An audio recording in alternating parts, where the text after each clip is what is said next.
Ao vivo para mais um Luca Moreira Entrevista.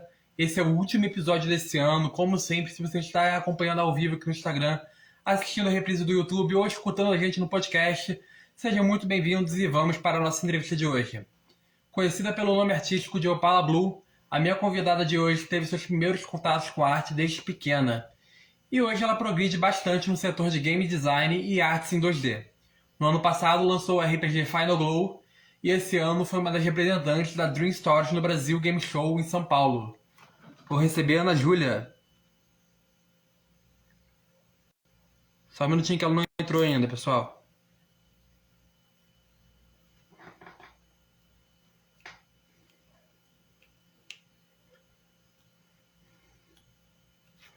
Chegou. Foi o convite.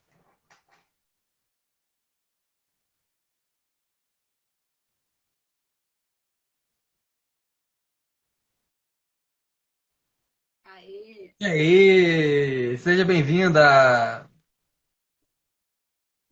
obrigada, obrigada. Problemas técnicos. O Instagram não gosta de gente que usa PC. Não, não gosto de computador, não. Seja bem-vinda, muito obrigado por ter aceitado o convite. Como é que tá a sua expectativa para hoje? E é isso, eu que agradeço o convite. Eu adoro me sentir famosa. Eu sei disso. Bom, você está atuando no momento em dois tipos de arte, né, que infelizmente são bem complicados aqui no Brasil, que é de artista, no caso do desenho e ilustrações, né, e também investe no mercado de game dev, que é o desenvolvimento de jogos. Eu gostaria de começar perguntando como você vê o mercado para os seus produtos, né, e como é ser uma representante dele aqui no Brasil.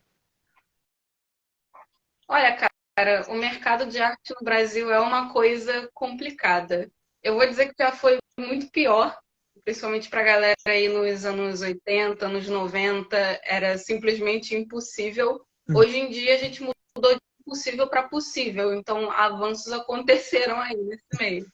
Mas Sim, eu diria que o de ilustração e animação ainda está complicado, mas o de game dev ele deu uma disparada fenomenal, inclusive durante o tempo da pandemia. Foi uma das legal. indústrias que acabou crescendo a beça. Uhum. Bom, pesquisando sobre a sua história, a gente vê que além do desenvolvimento de jogos, você costumava desenhar desde pequena, né? Como foi que a arte entrou na sua vida e o que a fez optar por essa área de desenvolvimento de jogos? Bom, eu sempre fui uma criança muito criativa, muito avoada, por assim dizer.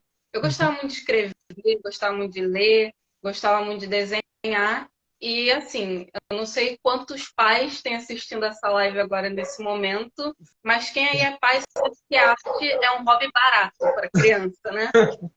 Lá na papelaria, compra 1 quilo de argila, R$ 1, compra guache, R$ 4, e a criança fica ali e se diverte a semana inteira com aquela porcaria. R$ 1 E os, há 10 anos atrás, né? é, hoje em dia tá 2. A esse absurdo de superfaturação.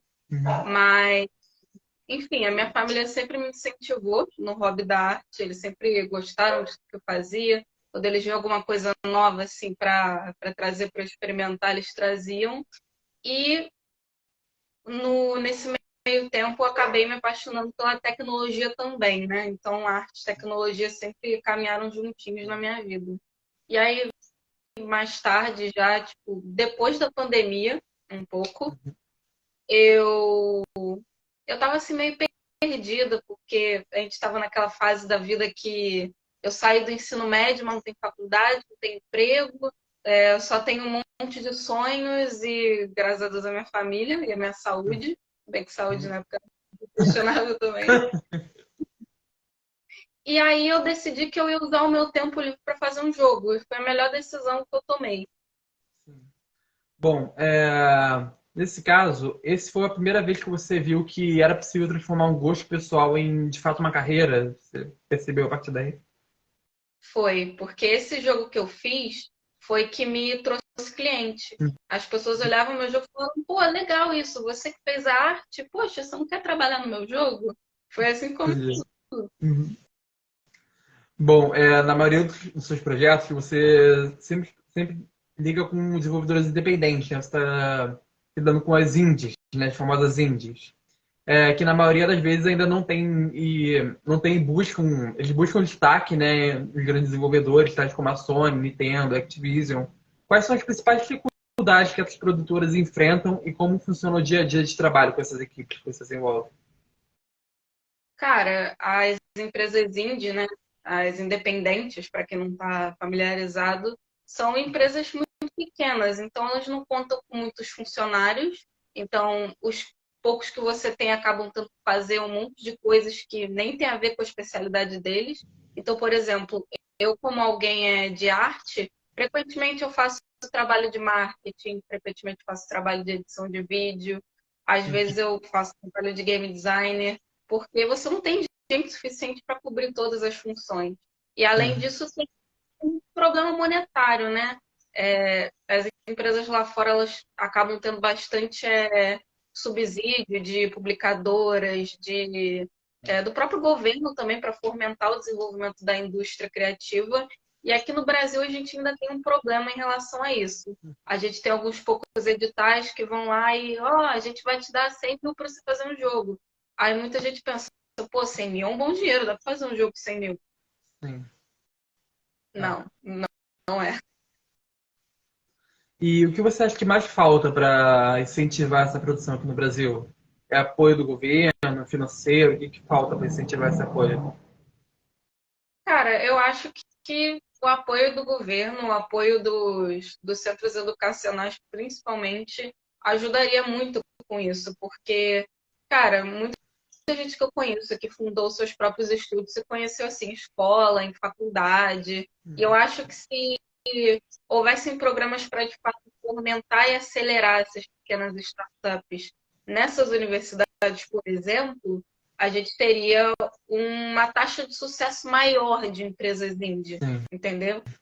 entendi. O objetivo é as empresas saírem do indie, elas saírem daquela coisa do eu tenho que matar um leão por dia, fazer um jogo por mês só para existir, entendeu?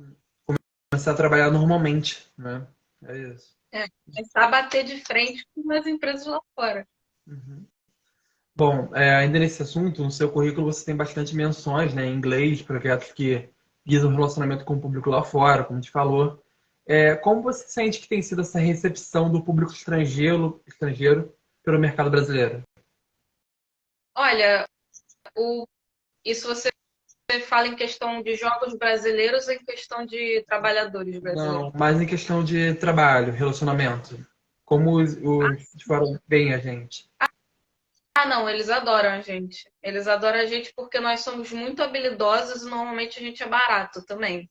Porque o dólar a cinco reais, entendeu? Eles pagando. Eu tive gente lá fora me pedindo desculpa. Olha, me desculpa por pagar tão pouco. Eu, tipo, como assim tão pouco? Tá ligado? Mas Sim. a realidade é que o Brasil ele sempre foi famoso por esse escape de mão de obra. A gente produzir pesquisadores, desenvolvedores e artistas fenomenais que vão trabalhar lá fora porque lá eles vão acolher de tudo quanto é forma. Vai te dar benefício, vai te dar férias remuneradas, vai te dar uma boa remuneração. E lá fora eles estão investindo muito nessa coisa de criar um ambiente saudável de trabalho, sabe? Tipo, não incentivar você a trabalhar mais do que suas 8 horas.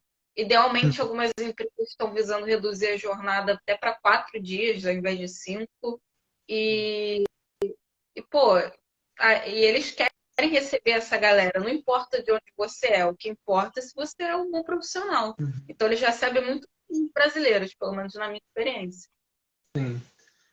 Como fizemos menção na pergunta anterior, através da sua marca, o Pala Blue, não pode chamar de marca, você também tem realizado projetos individuais por encomenda de arte. A respeito desse público, como ele lidar com esses clientes e você ainda tem projetos para transformar o Pala Blue realmente em uma empresa?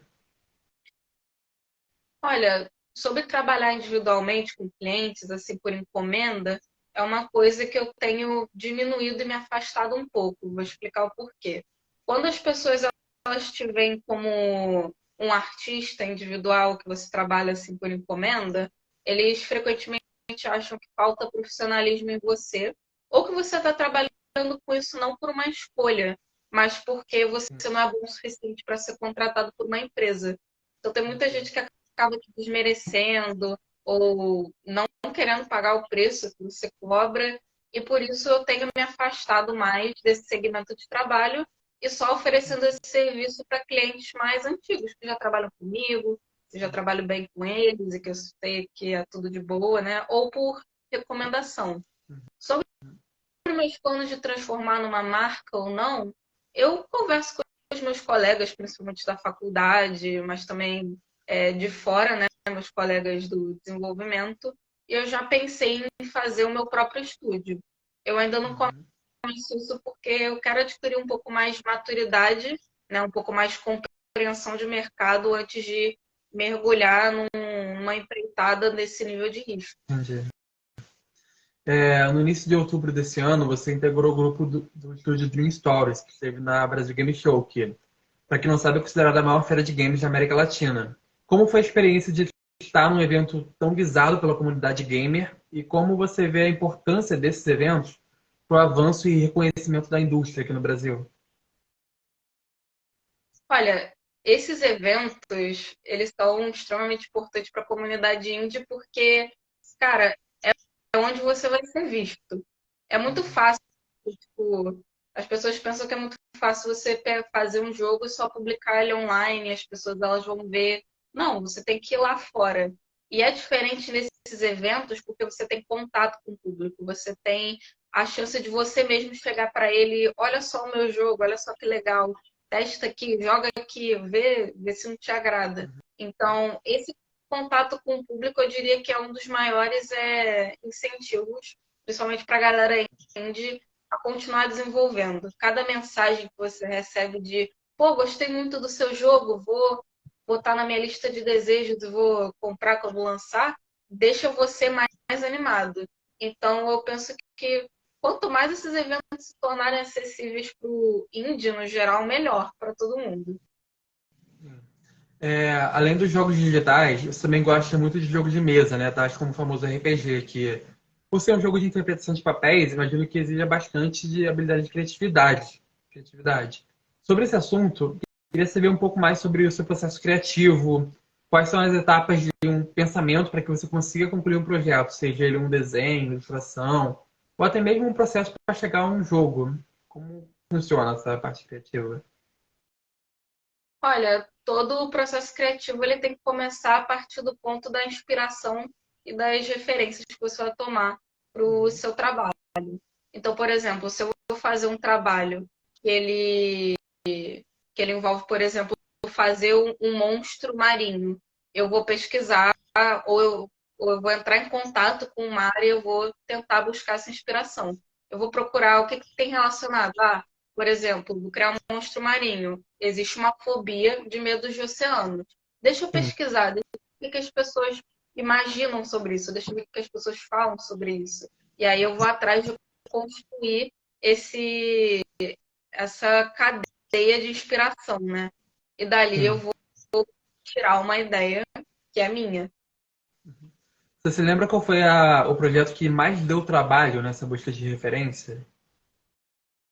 Essa questão de buscar referência. É. Eu trabalhei um tempo atrás, justamente num projeto sobre. Era um RPG que você passava debaixo d'água. Ele ainda não foi lançado, então não posso divulgar Olha, muita informação dele, porque, né, processos, enfim.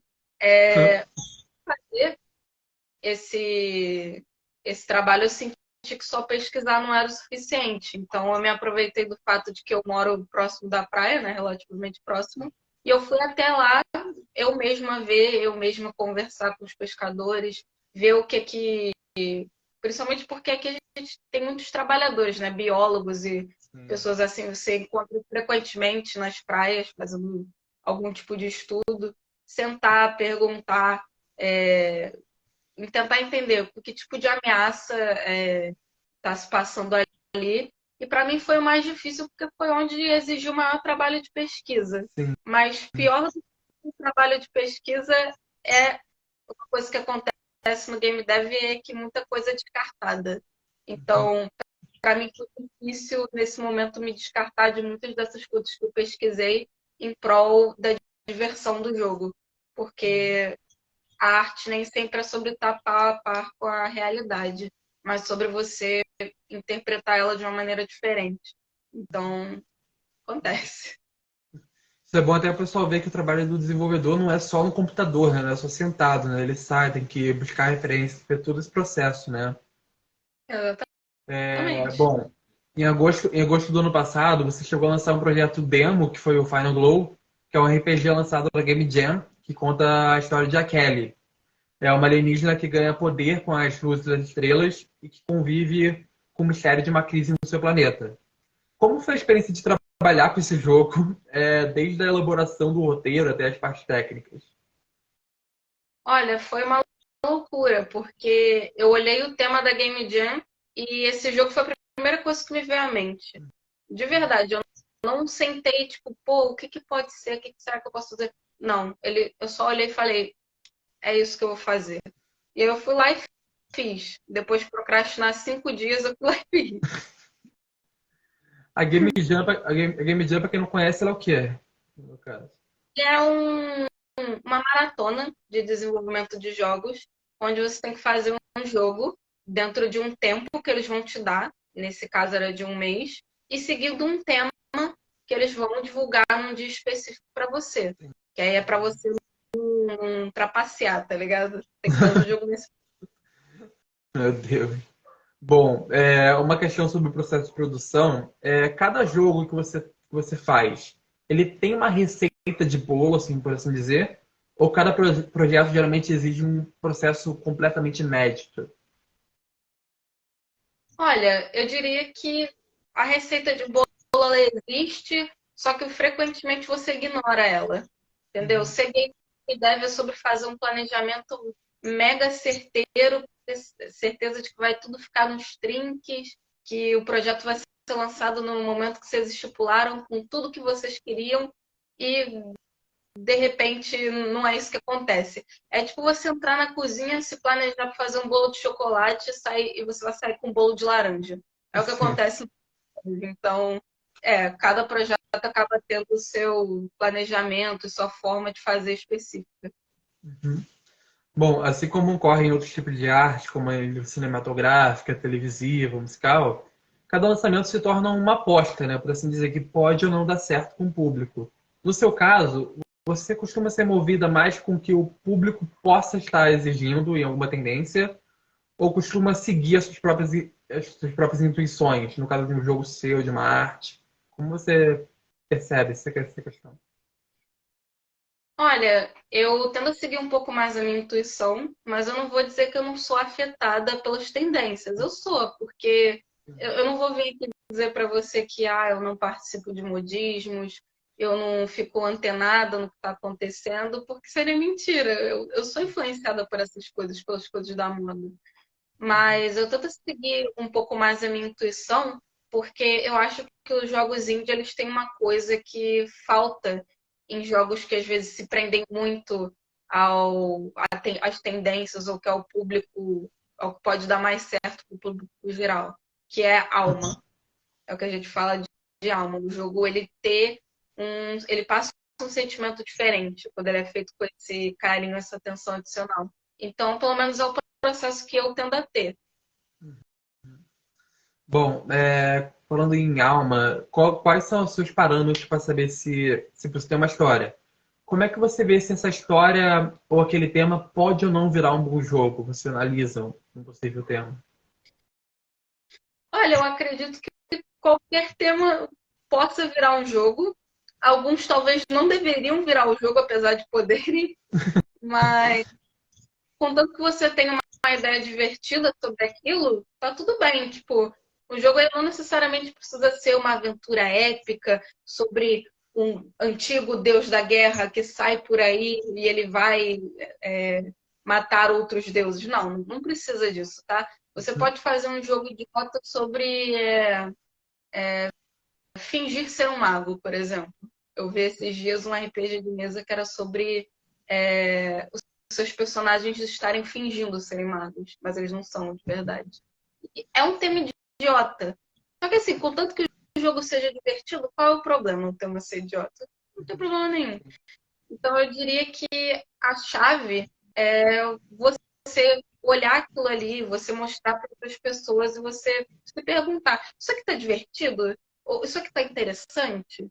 Entendeu?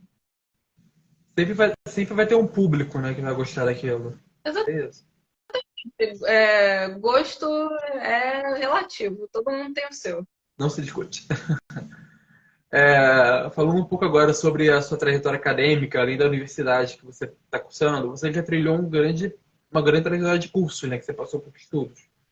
Como é o equilíbrio entre os ensinamentos teóricos adquiridos e a sua experiência prática? Olha, a parte teórica ela é importante, só que eu diria que dentro do desenvolvimento de jogos a prática é o mais fundamental, porque é aquela coisa, não adianta você ver vídeo, por exemplo, de uma pessoa andando de skate e você não andar de skate. Não adianta, você não vai aprender a andar de skate só vendo vídeo. Então, você também vai aprender a desenvolver jogos sem desenvolver jogos. Você tem que ir sim atrás do conhecimento teórico de como é que eu faço um projeto, como é que eu programo isso, como é que eu programo aquilo, mas é muito importante você experimentar por si próprio. Então, eu diria que para cada coisa que você quer aprender, tente fazer sozinho primeiro. Se você não conseguir, você vai atrás de entender, de ver se alguém te ajuda, porque isso é fundamental para aprender. Legal. Bom, apesar de ainda muito jovem, você está há alguns anos investindo nessa área. Como é o apoio da sua família em relação ao seu prosseguimento e quais são as dicas que você poderia dar para aqueles que sonham e ainda dar os primeiros passos para conseguir viver dessa carreira? Olha, minha família ela sempre me apoiou em tudo, né? Eu já tive aí, igual toda criança, uma gama de profissões que eu considerei, né? Dentre eles, presidente do mundo, infelizmente não consegui, mas a minha família sempre me apoiou e sempre fez eu me sentir muito famosa, né? Por assim dizer, sempre prestigiando tudo que eu faço e eu não teria chegado aqui sem o apoio deles, né? A minha mãe me ajudou a montar minha primeira máquina para desenvolver, me ajudou a comprar a minha mesa e meus produtos materiais e, pô, sem ela, então, principalmente, não tava nem conversando com você sobre isso agora. É, eu diria que a principal dica para quem quer mergulhar nessa área é, olha, você não vai ficar rico fazendo jogo, você não vai conseguir emprego na área de jogos se você não fizer jogo. Então, se você tem sentado pensando se você vai ou não desenvolver jogos, para de pensar nisso e vai desenvolver um jogo. Pronto, você vai saber na hora se isso é para você, se isso é uma coisa com a qual você gostaria de viver, se é uma coisa que pode dar certo. Você vai saber quando você terminar um jogo. Quando você sentar, você terminar um jogo, você vai chegar nessa conclusão, eu te garanto. E para vocês aí que talvez estejam assistindo e talvez não tenham o apoio que eu tive, porque eu felizmente tive a sorte de ter uma família, né, que me apoiou em tudo. Mas tem gente que não tem isso. Olha, programação e arte e música e tudo quanto é tipo de papel que você pode ter dentro do game dev, você pode ter em outros empregos. Então, se você precisar aí de fazer essa manobra para convencer a galera no meio termo, você consegue. Então, só vai, só vai. Aqui, a Juliana está assistindo a gente e falou que a presidente do mundo você ainda vai conseguir, próximas eleições. Presidente do mundo tá difícil, mas não desiste ainda não. Sobre isso que você falou, você acredita então que a área do desenvolvimento gamer é para todos que queiram buscar ou não? Não é todo mundo que dá conta disso. Eu acho que nem todo mundo dá conta de viver do jeito que é idealizado, porque a área de desenvolvimento de jogos ela é muito idealizada, sabe? Tipo, as pessoas elas veem essas histórias sobre esses desenvolvedores que chegaram, fizeram um projeto e ficaram ricos e muito famosos com esse projeto, e todo mundo imagina que vai acontecer com eles, mas nem sempre, sabe? Nem sempre isso vai acontecer. Então, eu diria que o game dev não é uma área para quem não consegue viver com os pés no chão. Você tem que estar com os pés no chão, porque você tem que trazer o seu sonho para os jogos, mas você pode deixar ele te destruir. Bom, a respeito do desenvolvimento de jogos ser uma área difícil, tanto em caso de oportunidades como de investimentos, né? Qual o principal elemento que falta para que houvesse uma maior valorização do desenvolvimento nessa indústria? Quer dizer, já existem muitos empresários dispostos a investir nos desenvolvedores? Olha, nem tanto. É, as pessoas elas não estão tão animadas para investir no desenvolvimento de jogos, porque não é algo que dá um lucro rápido. Desenvolver um jogo frequentemente vai levar 1 ano, às vezes 2, 3, 4, 5, e é difícil você manejar riscos de um projeto de tão longo prazo, principalmente porque no início ele só traz custo mesmo.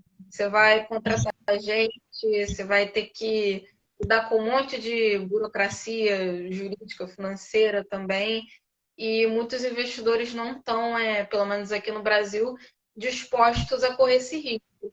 Lá fora é um pouco diferente, porque as pessoas elas têm já uma visão do quão lucrativa essa indústria é. E aqui no Brasil ainda se tem muito medo. E eu entendo esse medo. O Brasil é um lugar onde ainda é muito difícil você ter uma empresa, no geral. E as pessoas elas têm um certo desdém e um certo receio com as áreas criativas. Então, não é só com jogos, é com animação, é com estúdios de arte no geral. Falta esse tipo de incentivo porque existe muito medo. Então, acho que a partir do momento que a população ela tem um pouco mais de conhecimento sobre o que pode ser feito e o que realmente é essa indústria, aí as coisas talvez comecem a dar um pouco mais certo. Sim. Aqui, comentário aqui pra gente. Entrevista interessante e incentivadora para os jovens que insistem em seus sonhos. Obrigado. Tem que Bom, ser chegada, dá pra viver fazendo o que não gosta, não. Muito triste. eu tô lendo os comentários que estão fazendo. A Miriam também colocou. Deixa eu ver aqui, peraí. Tema muito bom, muito bem explorado pelo Luca e respondido de forma bem clara e sem dificuldades pela Ana Júlia. Vamos continuar. Desde alguns anos atrás, as artes e efeitos 3D se tornaram um grande destaque, né, representando um avanço nos desenhos, como na própria animação cinematográfica, até na engenharia, por exemplo. Mesmo tendo seus trabalhos focados no 2D e no pixel art, você já pensou em investir mais nessa tecnologia, no 3D? Lógico, lógico. Eu gosto de jogos 3D, apesar de não ser tão fã de trabalhar com eles no meio profissional. Só que eu tenho interesse em aprender, principalmente porque uma coisa não precisa ser separada da outra. Eu não preciso fazer um jogo só em 3D, um jogo só em 2D. Eu posso unir aspectos de ambos os jogos para fazer um trabalho artístico com um visual bastante